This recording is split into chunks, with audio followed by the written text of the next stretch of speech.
ওমা দরজাটা খোলো না। তুমি আমার সঙ্গে এমন করলে আমার ভালো লাগে না মা। আমার খুব কষ্ট হয়। এভাবে অভিমান করে থাকলে ভালো লাগে না।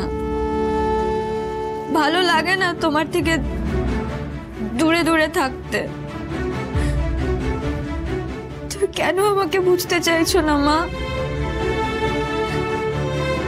আমার সত্যি খুব কষ্ট হচ্ছে। ও মা, মা।